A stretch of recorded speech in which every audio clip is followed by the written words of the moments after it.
I know that we can. I know darn well we can work it out. Oh, yes, we can. I know we can. Yes, we can. Oh, why can't we if we want to? Yes, we can. I know we can make it work. I want to start out by welcoming my audience. I want to welcome you to Yes We Can with Pastor Sherman D.Manning. Some people call me Pastor Sherman D.Manning. Some call me, in the streets, they call me Sherm. But whatever you want to call me, it's okay. Welcome to Yes We Can. This is a great show, and I have a great, spectacular, fabulous guest today. And I'll tell you, his name is Attorney Matthew Close. Matthew Close. Mr. Close, I'm looking at my notes, everybody, is a co-chair of the Securities Litigation Practice. Mr. Matthew Close litigates commercial disputes, consumer class actions, and unfair competition actions. Chambers USA ranks Matt as a leading securities litigator and calls him a spectacular, trusted advisor. One of his clients said that Matt Close is the best lawyer I've worked with in terms of client relations, responsiveness, legal expertise, and outcomes. They call him a client service all-star. Matt is the past president of the Federal Bar Association Los Angeles chapter. Having said that, before we get to Matt Close, we're here today actually to discuss his father, who was a preeminent attorney also by the name of Attorney Richard Close. So it's a little odd that I'm bringing Matt on to talk about his father. But before we talk about Matt's father, Matt, tell me who you are. Well, it's a pleasure to be here, Pastor Manning, and thank you for that introduction. I hope I can live up to it. I'm an attorney practicing law. I've lived in Los Angeles my entire life until a couple of years ago. Moved with my family down to Orange County. But still remain very active in Los Angeles and Orange County legal communities. And so that's my background. I have a family, some young kids, and I'm happy to be with you all today. And it's an honor to be asked to be on your podcast, sir. Thank you. Now, we're here to talk about your father, and I know that it's still kind of fresh for you. Matt's father was Attorney Richard Close, and Mr. Close was the president of the influential SOHA, which is the Sherman Oaks Homeowners Association. Under Close leadership, he started in 1977. SOHA became the most influential homeowners association group in the Los Angeles area. It was a necessary stop for politicians and candidates alike. The forums, politicians were quizzed by members on everything from potholes to pension reform. A free dinner, perhaps of spaghetti, was also included with that forum. One politician said that this is the old-fashioned way of building relationships. That was State Senator Bob Hertzberg, whom I've met myself. And he said that Richard understands, and that is at the core of who Richard is. Tell me who else has done that for 40 years. Richard Close was one of the most consequential citizen advocates in Los Angeles for almost a half a century. And so, having said that, probably 3 years ago, a friend of mine told me to go to the Sherman Oaks Homeowners Association meeting. And I said to myself, why should I go there? She explained to me that the topic that night was homelessness, and that I might have an interesting perspective on homelessness because I house the homeless on a daily basis. So I went to the Sherman Oaks Homeowners Association that night, and I listened to the panel of experts, including LASA and some other high-ranking public officials talking about homelessness in that area. And when the forum was over, I went down to the front, was able to meet Mr. Close, and I met Attorney John Eisen, whom I'll talk about on another show, who is now the chairman of my board of directors. And it's an interesting take that the black preacher from Atlanta has a Jewish chairman of his board of directors. It is interesting. But I will tell you, I was fascinated by Mr. Close, fascinated by the kind of man that he was. Here's a guy who most people don't know whether he was a Republican or a Democrat, because Mr. Close said he was concerned about issues, not politics. So, Matt, tell my audience who Richard Close was.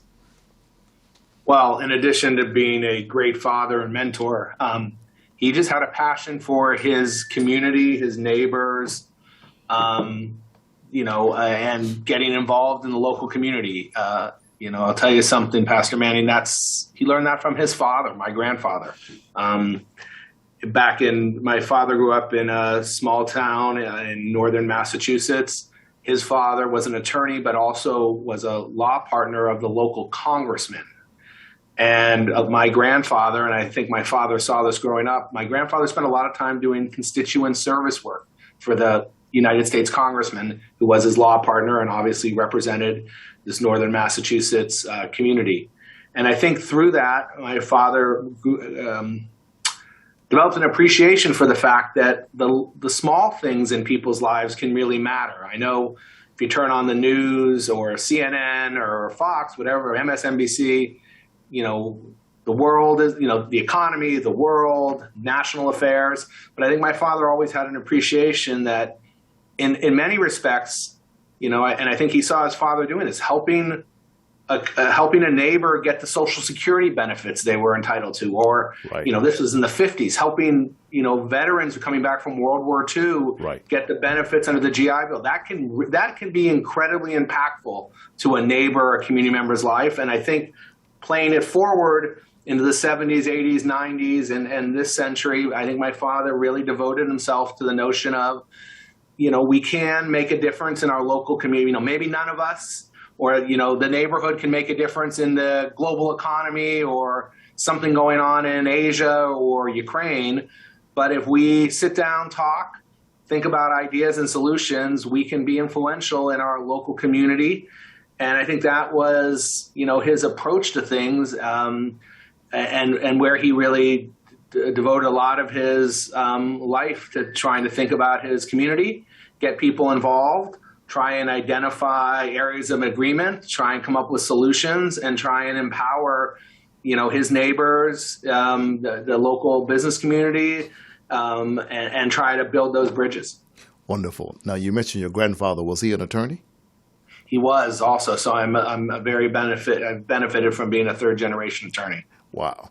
Okay. Well, and that's one of the reasons why I wanted to bring you on, because again, I'm a political buff. I like politics, and as you said, when you turn on MSNBC, you see one extreme. When you turn on Fox News, you see another extreme. And trust me, I'm not going to get into politics per se here, but I'm just wondering where Richard, how he was able to develop that kind of character, where he was able to talk to Democrats and talk to Republicans, where he really didn't care what your politics were. He seemed to be more concerned about the issues that have faced the people in the community in which he resided. Do you know how he came to that kind of leadership? I mean, I think he just viewed that the local community issues really aren't as partisan. And when you're in Los Angeles, West LA, I mean, you can look at voter registration. It's a highly Democratic community. He grew up in Massachusetts. His father worked, alongside one of the, a Democratic congressman. So I have a suspicion as to what his voter registration was. I would see the mail growing up as a child. Okay. But I don't think that really matters. If you want to make a difference in your neighborhood, in your community, in your locality, particularly all of these are nonpartisan positions in Los Angeles. We know the party affiliation of most of our elected officials in LA, but it's fundamentally the local government in Los Angeles is designed more to be nonpartisan. And so I think he just realized it's on the local issues, you're going to build more bridges, get more common ground, drive more solutions if you focus on the problem, potential solutions, than whether someone is registered a certain way or who they voted for in the last gubernatorial or presidential election. Absolutely. Local issues. And you touched on something that I want to get into, and I want to drill down into that a little bit more. So if there's a young attorney right now who wants to become similar to your father, Richard Close, who wants to affect his community, who wants to build an association or an organization that is citizen-driven, that makes a difference in the community, what would you advise this person to do in this day of hyper partisanship where everybody is seemingly your father was an anomaly in a very positive way. And I said to someone the other day, it is an ultimate compliment that when you are in heaven, that when you're gone, that when you're whatever your beliefs are, that people are still talking about you. And so it is a compliment to your father's legacy, a testament to his legacy, that he is no longer with us in the flesh, but that people still want to know who he was and how he became who he was. But what I want to drill down into, if you can help me with that, if there's a young attorney right now who wants to be like your father was, so far as being socially concerned about what's going on in his neighborhood, how would you advise him to do that? Well, look, I don't know that I'm the best person to give this advice because it's really more my father, and I don't know that it's an attorney that it needs to be an attorney. But my perception, and Pastor Manning, you may have a better view on it than me. I think you just need to have a collaborative, positive attitude and try and be someone that people want to work with, people trust. Try to be a good leader, try to be a good follower, try to, support others around you and try not to let personalities or, pettiness get in the way. It takes time. It takes energy. It takes good, bridge building. But, I think probably you and some of your other upcoming guests who are really more active in this area day to day might have a better view of what it takes today to do that. But that's just kind of looking back at the way my father approached it. I think those were some of the things that he tried to do, in his 45 years of very active community involvement. Right. Some of my other guests coming on will have not a better view, but a different view. And that is what I want to do with this podcast. I want to bring divergent opinions, different paradigms to the show so that my audience can get a variety of viewpoints on what on what we can do to become more active in our community and to affect local issues that affect everyday citizens on a daily basis. And I think that your paradigm is very interesting because you are a litigator, and it takes a lot of hard work to become as successful an attorney as you have become. And I will admit to you that I was caught a bit off guard. You were recommended to me not only by John, but by Frank Gooch, and you can talk about him a moment or two if you want to. But this was all in reference to, I want to talk about Richard Close, someone whose reputation I know a whole lot about. But then I began to dig into who is attorney Matt Close, and I did not know that you were a superstar lawyer. So tell me a little bit about your practice and what you do in layman's terminology on a daily basis and what you've done. Well, the core of my practice is representing companies when they're sued for stock fraud or under investigation by the SEC. So I have more of a corporate litigation practice, very different than my father's, at a big national law firm.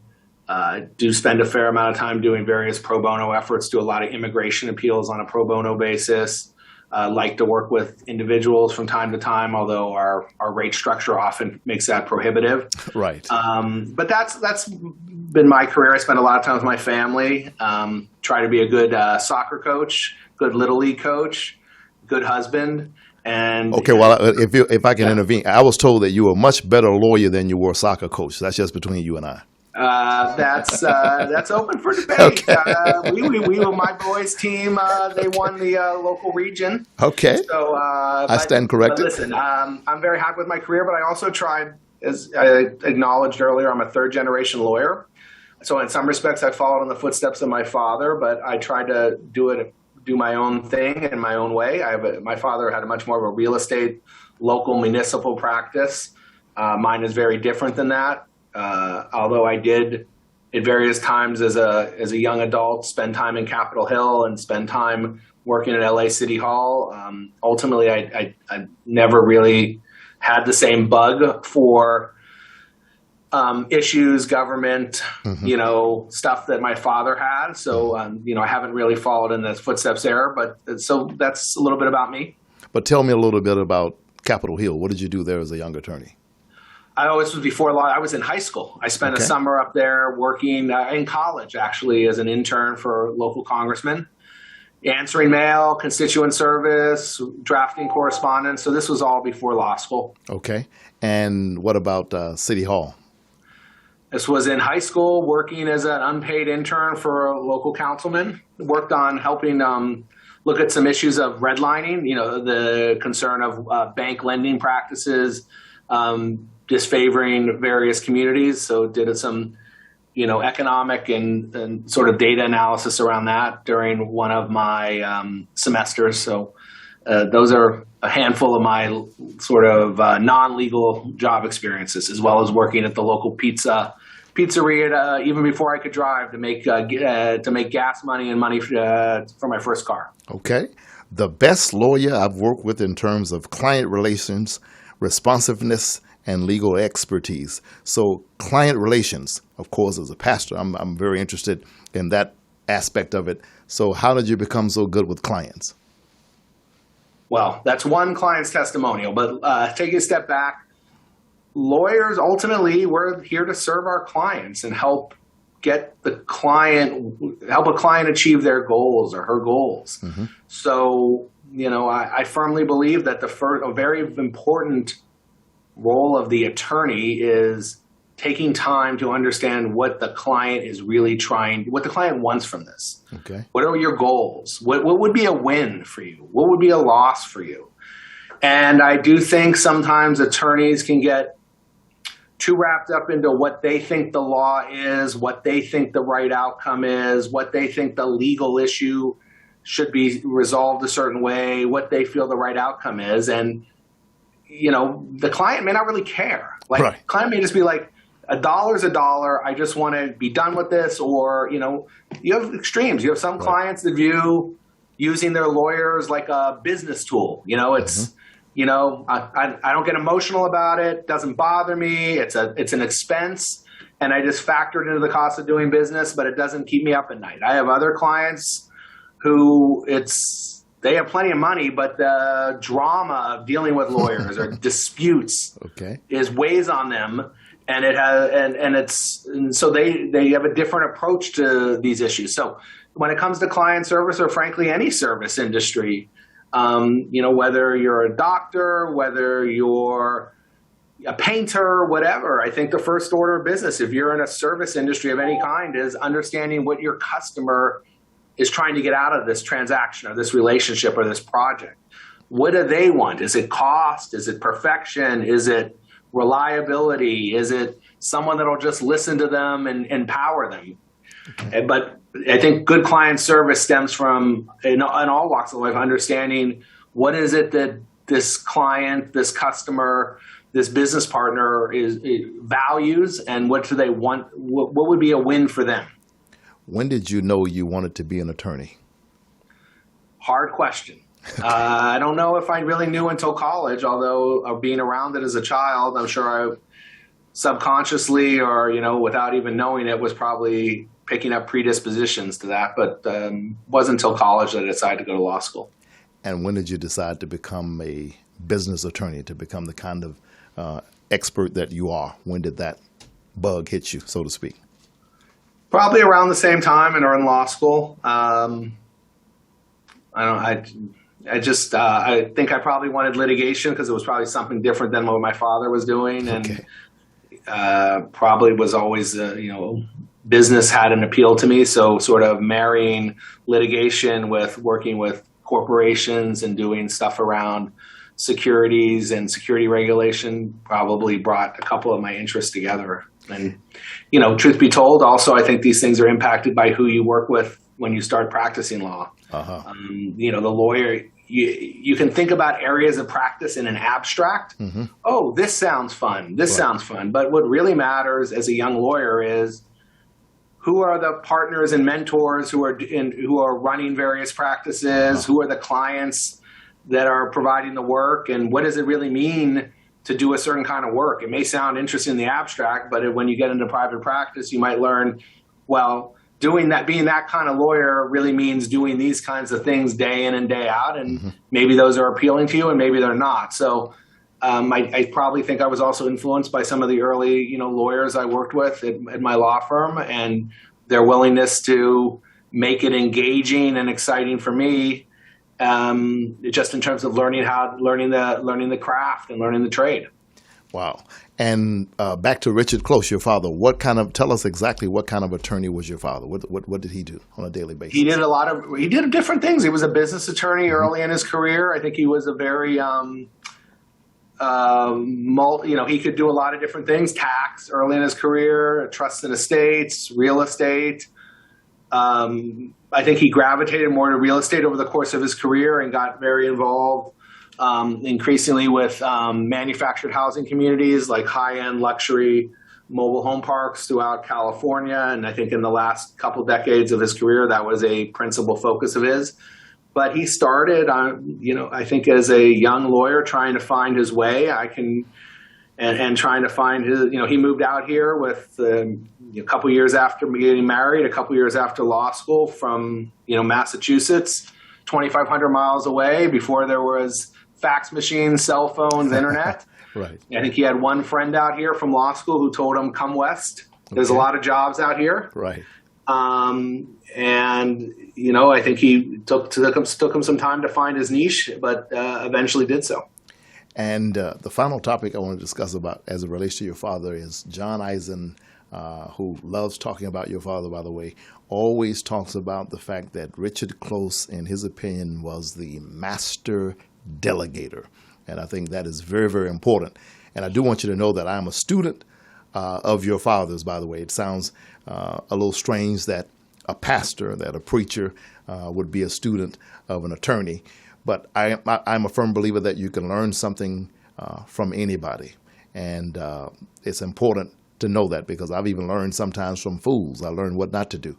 But his ability to delegate, to give people the freedom to and the power to do it yourself, my friend, to me, it just fascinates me and it amazes me. And I've read 100 books on how to delegate. What could you say? What can you add to what John always tells me about your father and his ability to delegate? Where do you think he got that from? And I mean, what do you think about that?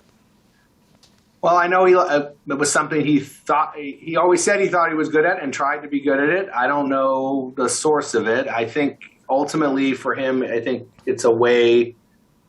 This is not about doing everything yourself. Mm-hmm. I mean, the things that he was involved in required. He was about trying to create this notion of if we all work together and if we all pitch in, we can make 1 + 1 = more than 2. Right. And so you need both leadership and you need broad-based support. And I think he just came to believe that you could do a lot more and achieve a lot more if you empowered people and supported people who wanted to do things. Right.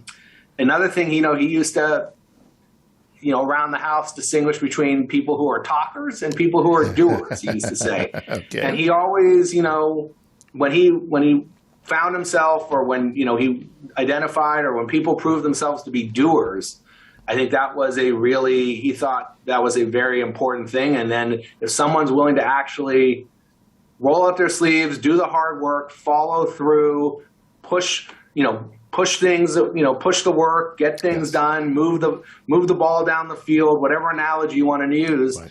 You really want to empower that person and support them and give them more opportunity and give them, a better, more of a frontline role. So I just think, he thought of it probably as a way to delegate, see who's really going to follow through, who's going to really put in the time.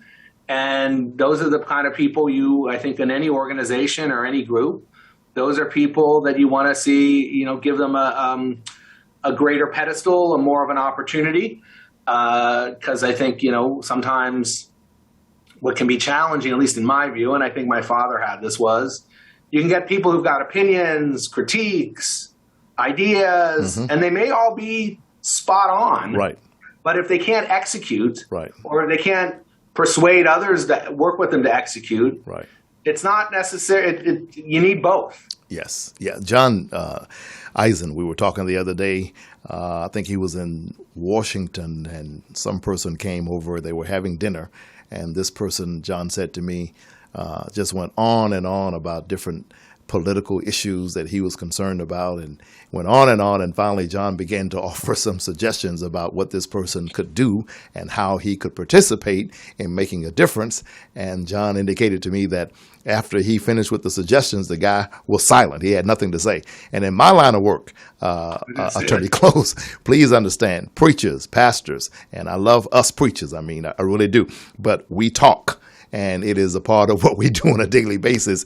And it gets on my nerves when I'm having lunch with a pastor and he has all these great ideas about things that can be done. And then I call him the next week for follow-up and he's MIA, he's missing in action. So trust me when I say that I've used some of the philosophies and strategies of your father to move my organization along, because, we house the homeless and we feed the hungry. And that delegation is something that is very, very important to the work that I do. So I want to thank your father and his legacy for contributing that to my life and to my ability to hopefully become a better leader on a daily basis.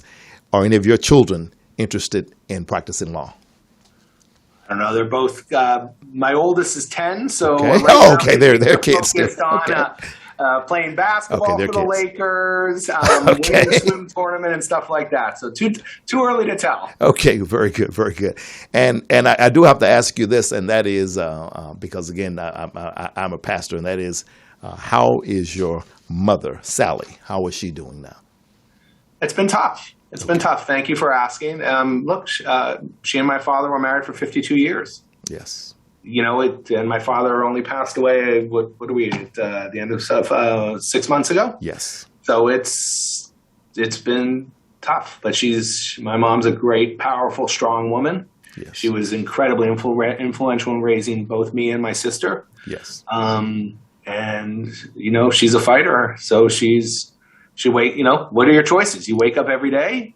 You put one foot in front of the other. You go out. You try and make the best of every day. I know she loves seeing her family, her grandchildren, and spending time with them. So she's hanging in there, but it's certainly not easy. Okay.